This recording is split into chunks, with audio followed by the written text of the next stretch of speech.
Hello everyone and welcome back to Gander Gardening with Dawn.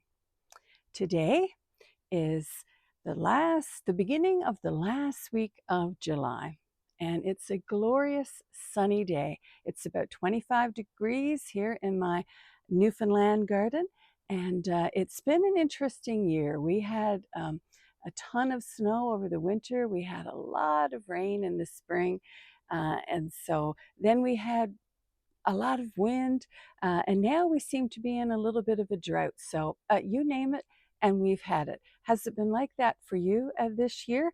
We've had a little bit of everything. I would love to know what are the challenges that you're facing in your garden.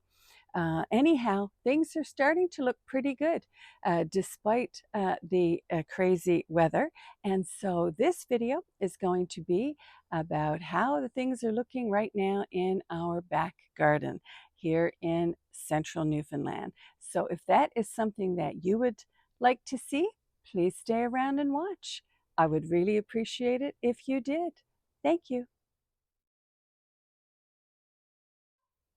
Like many Newfoundlanders, we have a wooden back deck. And on this deck, there's this sliding rocker that's my favorite place to sit.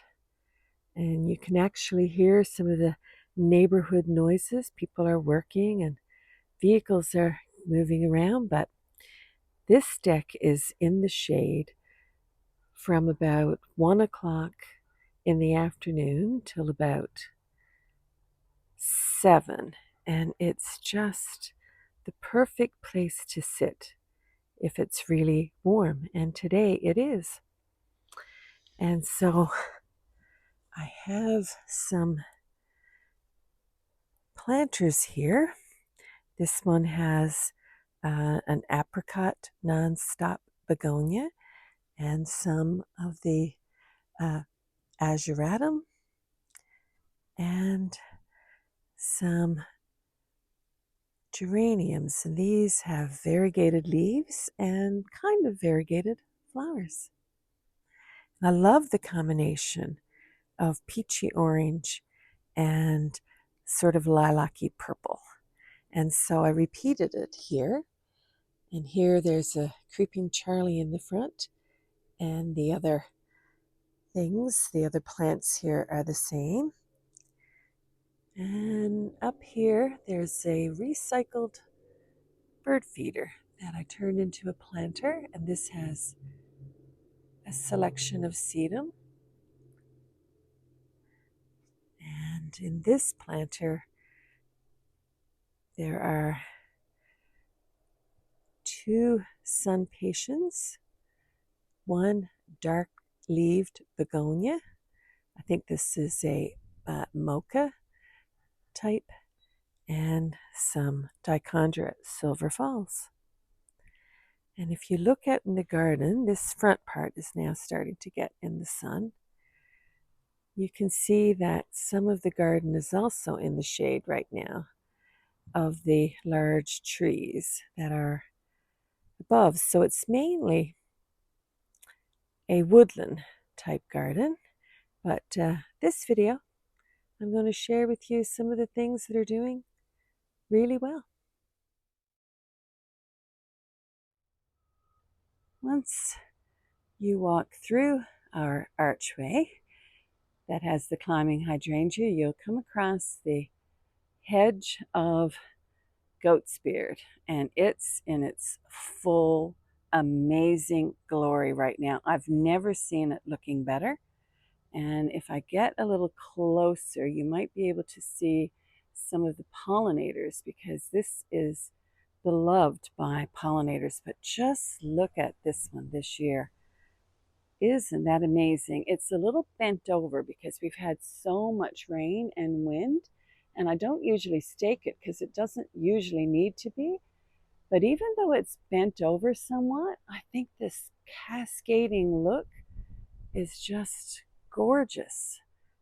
And we have a magnificent grouping of feverfew here. And I grow these for one reason. They kind of look the same way that baby's breath does in a bouquet, and they kind of pretty the garden up and kind of make it cohesive everywhere.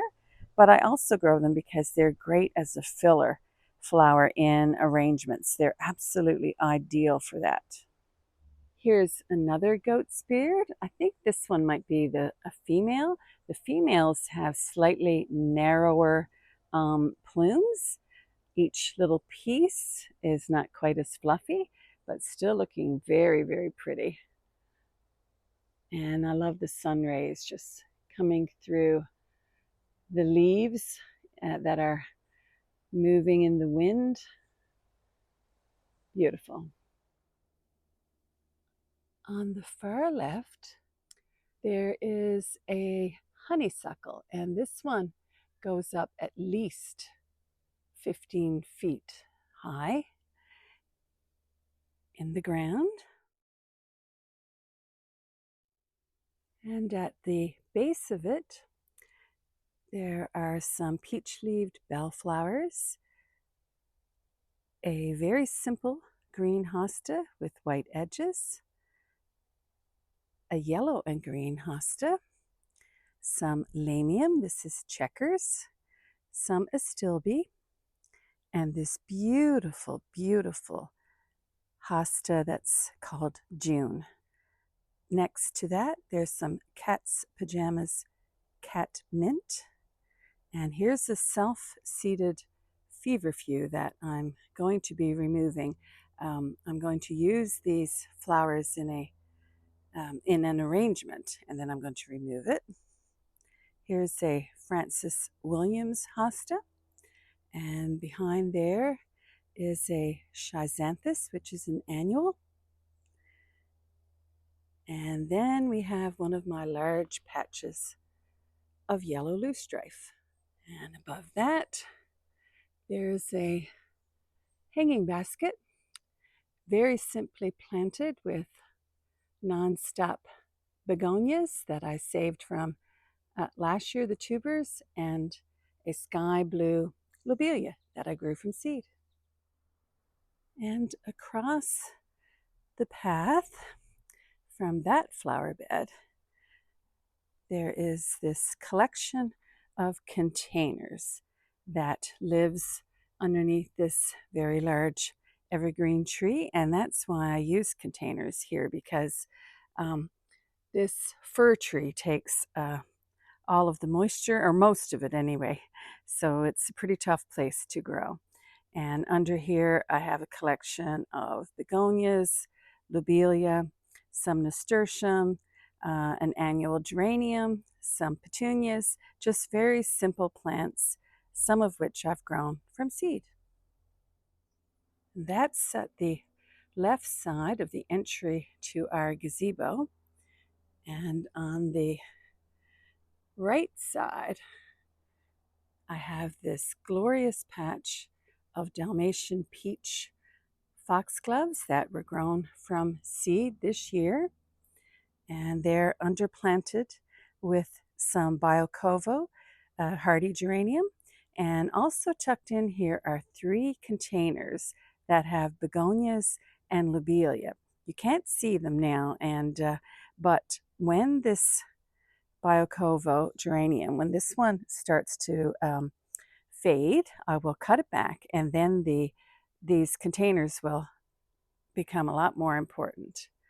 But above the Dalmatian peach, there's a John Cabot rose, and I love this guy. And some of the canes are at least 15 to 18 feet from the ground, and they stretch across here. And I have another hanging basket planted the same way as the one on the other side. And further left still, there's the hanging basket and the John Cabot, which part of it is reaching into the shade. Underneath here, I have some Camelot White foxgloves, and these were also started from seed this year. I love the first year bloomers, And to help take up the slack once those are gone, there are 5 plants of rose campion that will have really bright magenta flowers. And once the foxgloves are starting to fade, those should start to come along. Here's another self-seeded feverfew. I don't mind where this one is. The other one is a little bit too close to the front and kind of in the way, but this one is fine where it is. And I also have some lady's mantle.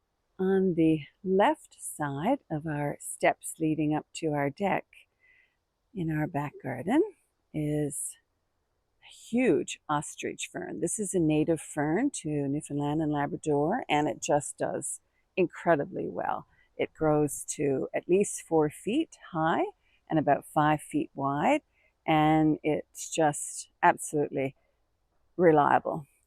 And another plant that grows like crazy here in Newfoundland would be lupins, and this is the standard purple. But I actually really like the standard purple right here because it looks so great with these white feverfew and these lighter lavender schizanthus. And this is one of my favorite annuals to grow. It's known as poor man's orchid, and I can see why. Just look at the shape and the markings of these blooms. I really think I'm going to try to get down. There we go with the lupins. Looks great.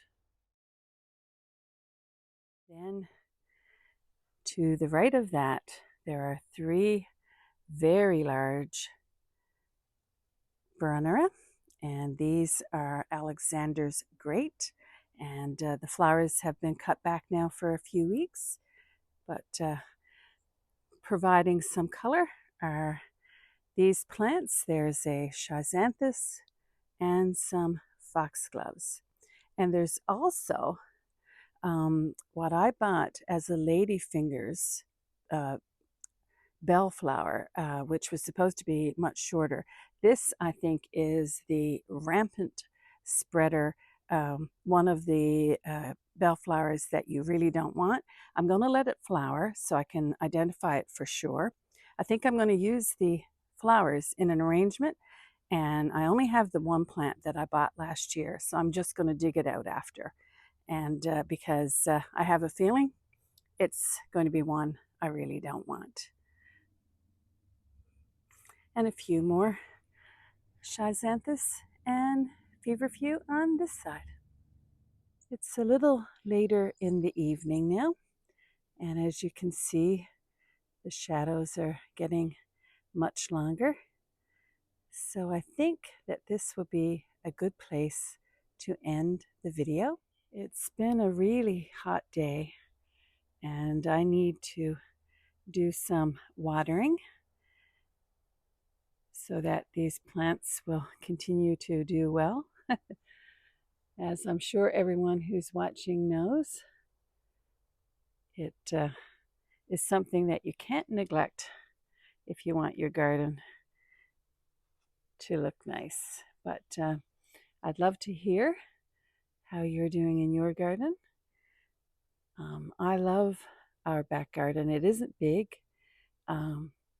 and you know, it's pretty simple, but it's such a great place to be. I love the shade of the large trees and comfy seating areas. So if you want to share with me how your garden is doing, I'd love to hear all about it. And thank you so much for watching.